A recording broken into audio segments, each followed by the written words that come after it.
하나님께서 우리에게 주신 말씀 고린도후서 1장 12절부터 22절까지의 말씀입니다. 7월 8일 금요일 오늘 주신 말씀 고린도서 1장 12절부터 22절까지의 말씀 한 절씩 교독하도록 하겠습니다. 우리가 세상에서 특별히 너희에 대하여 하나님의 거룩함과 진실함으로 행하되 육체의 지혜로 하지 아니하고 하나님의 은혜로 행함은 우리 양심이 증언하는 바니 이것이 우리의 자랑이라. 오직 너희가 읽고 아는 것 외에 우리가 다른 것을 쓰지 아니하노니 너희가 완전히 알기를 내가 바라는 것은 너희가 우리를 부분적으로 알았으나 우리 주 예수의 날에는 너희가 우리의 자랑이 되고 우리가 너희의 자랑이 되는 그것이라. 내가 이 확신을 가지고 너희로 2번 은혜를 얻게 하기 위하여 먼저 너희에게 이르렀다가 너희를 지나 마게도냐로 갔다가 다시 마게도냐에서 너희에게 가서 너희의 도움으로 유대로 가기를 계획하였으니 이렇게 계획할 때에 어찌 경솔히 하였으리요. 혹 계획하기를 육체를 따라 계획하여 예 하면서 아니라 하는 일이 내게 있겠느냐. 하나님은 미쁘시니라. 우리가 너희에게 한 말은 예하고 아니라 함이 없노라. 우리 곧 나와 실로아노와 디모데로 말미암아 너희 가운데 전파된 하나님의 아들 예수 그리스도는 예하고 아니라 함이 되지 아니하셨으니 그에게는 예만 되었느니라. 하나님의 약속은 얼마든지 그리스도 안에서 예가 되니 그런즉 그로 말미암아 우리가 아멘하여 하나님께 영광을 돌리게 되느니라. 우리를 너희와 함께 그리스도 안에서 굳건하게 하시고 우리에게 기름을 부으신 이는 하나님이시니. 함께 읽겠습니다. 그가 또한 우리에게 인치시고 보증으로 우리 마음에 성령을 주셨느니라. 아멘. 주님의 은혜와 평강이 여러분과 함께 하기를 바랍니다. 오늘날 많은 그리스도인들이 존경하는 사람 중 하나가 바로 사도 바울이죠. 13개의 서신서를 통해서 이 신약 성경의 상당 부분을 기록한 이 사도 바울의 이방인을 향한 그 복음 전도가 있었기에 지금 우리가 이렇게 예배를 드릴 수 있는 것이겠죠. 이방인인 우리는 사도 바울에게 큰 빚을 지고 있는 셈입니다. 이렇게 하나님께 귀하게 쓰임 받은 사도 바울이지만 많은 이들에게 공격을 받았습니다. 교회 외부에서는 이 복음을 전함으로 인해서 많은 핍박을 받았고 또 교회 내부에서는 이 끊임없이 사도권에 대한 도전과 비난을 받았습니다. 고린도 교회는 이 사도 바울이 변덕스럽다라고 이렇게 비난하는 그 일부 교인들로 인해서 사도 바울을 크게 오해했습니다. 이 고린도 교회를 방문하겠다는 그 바울의 계획이 여러 번 변경되었는데 이걸 빌미로 해서 사도 바울이 경솔하고 또 말과 행동이 일치하지 않아 신뢰할 수 없다고 비난한 사람들이 있었던 것이죠. 그들은 사도 바울의 행동을 이 악의적으로 해석을 해서 교인들과 또 이 바울 사이에 오해를 불러일으키고 신뢰를 깨뜨렸습니다. 사도 바울은 이러한 오해와 비난에 대해서 해명을 해야만 했습니다. 오늘 우리가 함께 읽은 이 본문은 사도 바울이 자신을 변호하는 내용을 담고 있습니다. 먼저 12절 말씀입니다. 우리가 세상에서 특별히 너희에 대하여 하나님의 거룩함과 진실함으로 행하되 육체의 지혜로 하지 아니하고 하나님의 은혜로 행함은 우리 양심이 증언하는 바니 이것이 우리의 자랑이라. 사도 바울은 먼저 하고 싶은 말의 결론부터 이야기합니다. 자신이 못 믿을 사람이 아니다라는 것이죠. 사도 바울은 자신이 고린도 교회 성도들에 대해 이 하나님의 거룩함과 진실함으로 행했다라고 말씀합니다. 이 거룩함이라 함은 하나님 앞에서 자신이 윤리적으로 전혀 문제가 없을 만큼 깨끗하고 또 떳떳했다라는 것을 의미하죠. 진실함 역시 마찬가지입니다. 바울은 자신의 동기가 숨김없이 투명했으며 어떠한 방식으로도 이 고린도 교회의 교인들을 기만하려고 하는 의도가 없었음을 말씀합니다. 이어서 자신의 행위가 육체의 지혜로 했던 것이 아니라 하나님의 은혜로 말미암은 것이었음을 이야기합니다. 고린도 교회의 방문 계획이 변경된 것을 비롯하여 이 고린도 교회를 위해 했던 그 모든 사역들이 인간적인 생각과 그런 계획을 통해 그저 사람들을 만족시키기 위해서 했던 것이 아니었음을 분명하게 밝히고 있는 것이죠. 그런 육체의 지혜가 아닌 하나님의 은혜로 행했다라는 것은 하나님의 뜻대로 행했으며 그 안에서 역사하시는 하나님의 능력을 의지하며 사역했음을 고백하는 것입니다. 이 사실을 사도 바울은 양심이 증언을 하고 있다라고 말합니다. 양심의 원어적 의미를 보면 함께 본다라는 의미가 있습니다. 즉 우리 양심으로 증언을 한다는 것은 이 사도 바울 그 자신만의 양심으로 증언을 하는 것이 아니라는 의미입니다. 하나님의 형상대로 지음을 받은 그 다른 사람들 역시 자신의 사역에 대해서 하나님의 성품과 뜻을 기준으로 객관적인 판단을 할 수 있다라는 것입니다. 사도 바울은 그렇게 보편적이며 또 객관적인 판단 앞에서 자신의 옳고 그름이 하나님께 떳떳하며 그것이 곧 자랑할 만한 것이다 라고 이야기를 합니다. 이어서 13절과 14절에서 자랑에 대해서 더 언급을 합니다. 오직 너희가 읽고 아는 것 외에 우리가 다른 것을 쓰지 아니하노니 너희가 완전히 알기를 내가 바라는 것은 너희가 우리를 부분적으로 알았으나 우리 주 예수의 날에는 너희가 우리의 자랑이 되고 우리가 너희의 자랑이 되는 그것이라. 너희가 읽고 아는 것 외에 다른 것을 쓰지 않았다라는 말씀은 사도 바울이 이전에 썼던 그 서신서의 내용들이 여전히 변함이 없으며 고린도 성도들이 모르는 다른 의도들은 전혀 없었음을 설명합니다. 그리고 자신이 서신서에서 했던 그런 권면대로 자신 역시 살아가고 있음을 의미하기도 하죠. 사도 바울을 향해서 말과 행동이 일치하지 않는다는 비난이 있었기에 이 부분을 분명하게 짚고 넘어간 것으로 보입니다. 그리고 지금은 부분적으로 알고 있다고 말하고 있죠. 사람과 사람이 서로를 완전하게 모든 것을 다 알 수는 없습니다. 전지하신 하나님과 다르기에 우리는 서로를 부분적으로만 알 수가 있고 그로 인해 어쩔 수 없이 오해가 생길 수밖에 없습니다. 하지만 우리 주 예수의 날, 즉 예수님께서 다시 오셔서 모든 것을 다 심판하시는 날에는 서로가 완전하게 알 수 있을 것이라는 소망을 이야기합니다. 그날이 오면 모든 오해가 밝혀지고 서로를 자랑거리로 삼을 것이라는 말을 통해서 사도 바울이 종말론적인 삶을 살았음을 알 수가 있습니다. 여기에서 우리는 사도 바울이 하나님 앞에서 거룩하고 또 진실하다고 떳떳하게 고백할 수 있는 그 이유를 알 수가 있습니다. 사도 바울은 예수님께서 곧 다시 오실 것이다 라고 믿었고 다시 오신 예수님의 그 심판대 앞에 반드시 설 것을 늘 기억하며 살았던 것입니다. 사도 바울의 목표는 그렇게 예수님 앞에 서는 그날 예수님께 칭찬받고 인정받는 것이었기에 그 모진 고난과 역경 또 오해와 비방 심지어는 생명의 위협 앞에서도 늘 의연한 자세를 유지하며 순전함과 진실함으로 사역을 할 수 있었던 것입니다. 이러한 종말론적 삶의 자세는 우리에게도 필요합니다.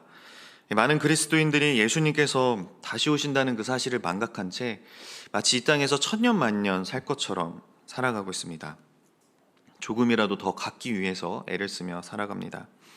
다시 오셔서 심판하실 주님을 두려워하지 않은 채 여전히 죄와 벗하며 살아가고 있습니다. 조금이라도 손해를 보거나 무시당하는 것을 견디지를 못합니다. 낙심하거나 분노를 하죠.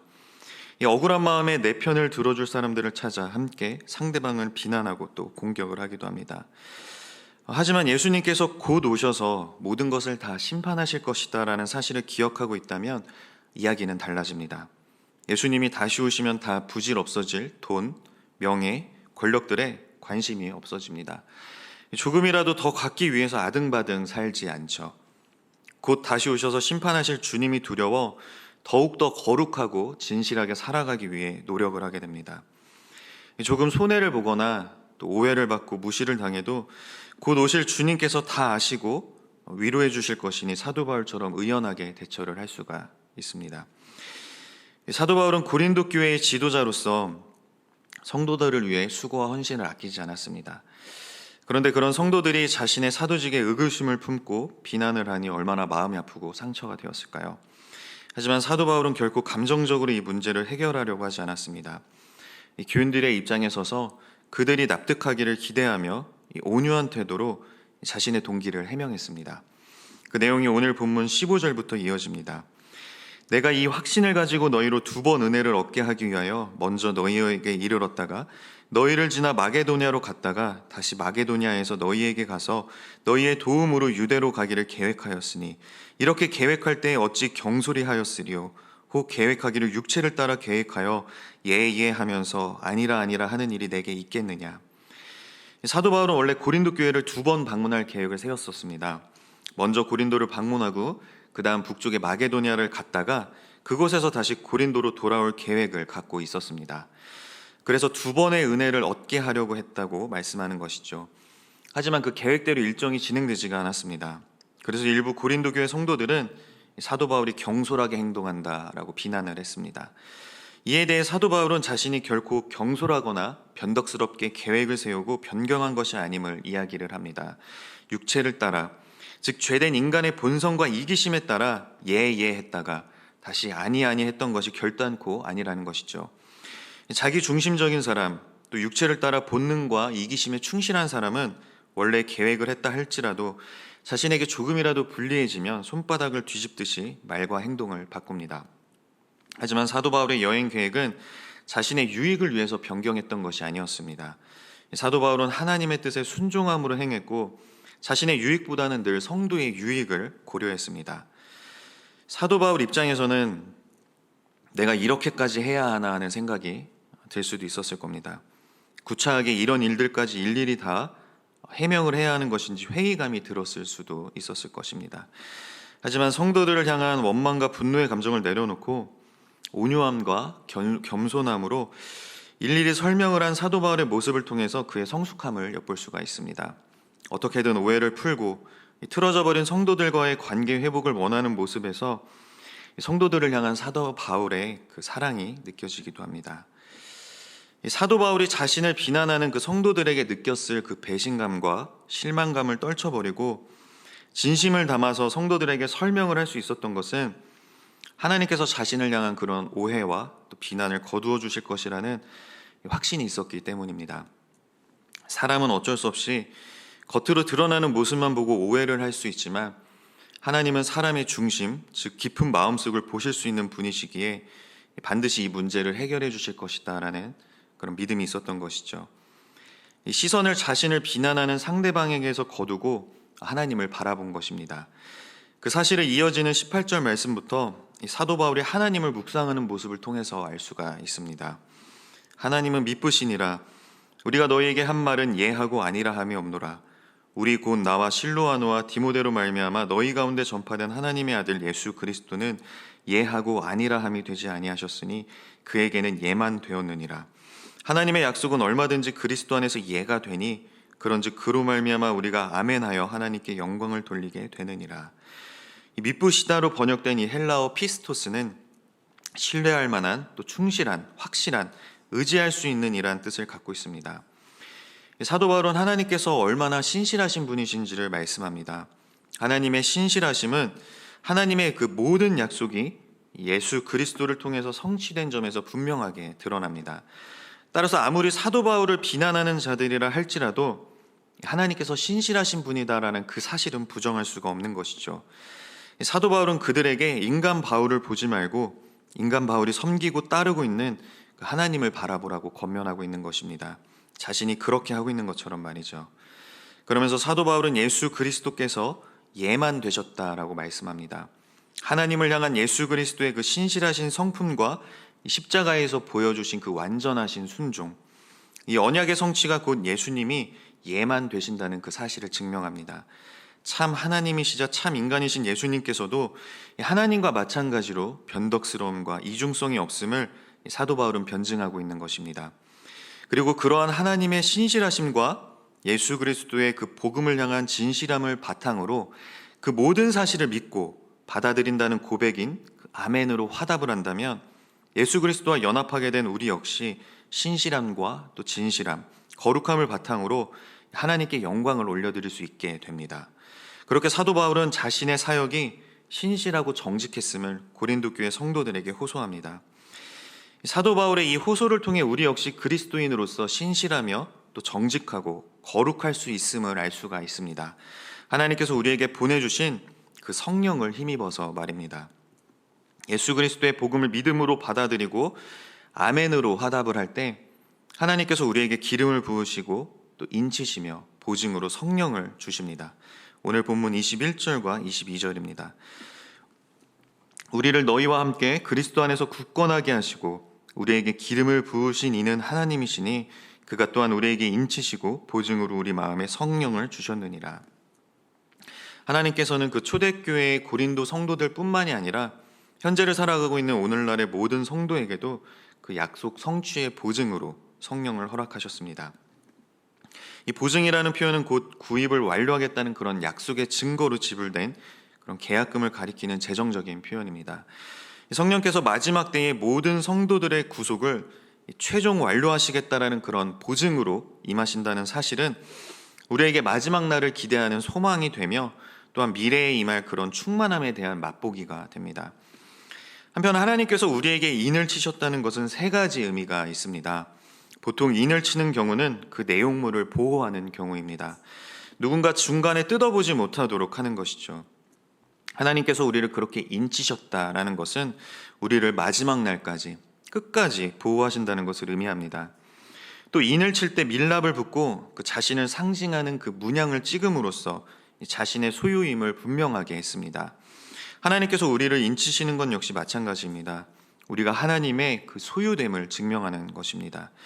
마지막으로 인을 친다는 것은 그 편지가 진짜인지 가짜인지를 판가름하는 중요한 척도였습니다. 하나님께서 인을 치셨다는 것은 우리가 하나님의 진짜 성도, 또 진짜 그리스도인이라는 것을 증명하는 것입니다. 그렇게 인을 치신 후에 그 보증으로 성령을 보내주셨습니다. 우리 모두는 하나님께서 친히 인을 치셨고 그 보증으로 우리에게 성령을 보내주셨음을 믿습니다. 따라서 우리에게도 사도 바울과 같은 그런 성령의 열매가 맺힐 수가 있습니다. 성령의 능력에 힘입어서 사도 바울처럼 억울하고 또 말도 안 되는 이런 비난 앞에서 결코 분노하지 않고 또 온유함과 겸손함으로 대처를 하는 우리 모두가 되기를 바랍니다. 자칫 구차하게 보일 수 있는 그런 해명을 용기 내어 함으로써 이 관계를 회복하고자 하고 또 자신의 변호에서만 그치지 않고 하나님의 신실하심에 대한 찬양과 예수 그리스도의 그 복음 선포까지 나아갔던 바울처럼 살아가는 저와 여러분이 되기를 바랍니다. 이 계획을 변경함으로써 내가 받게 될 그 비난보다 무엇이 교회와 성도에게 유익이 될지 고민하며 자신의 명분과 자존심을 조금도 세우지 않는 그런 예수 그리스도의 성품으로 살아가는 그 안의 진리교회 모든 성도님들이 다 되시기를 간절히 소망합니다. 이 시간 함께 말씀을 붙들고 기도하며 나아가도록 하겠습니다.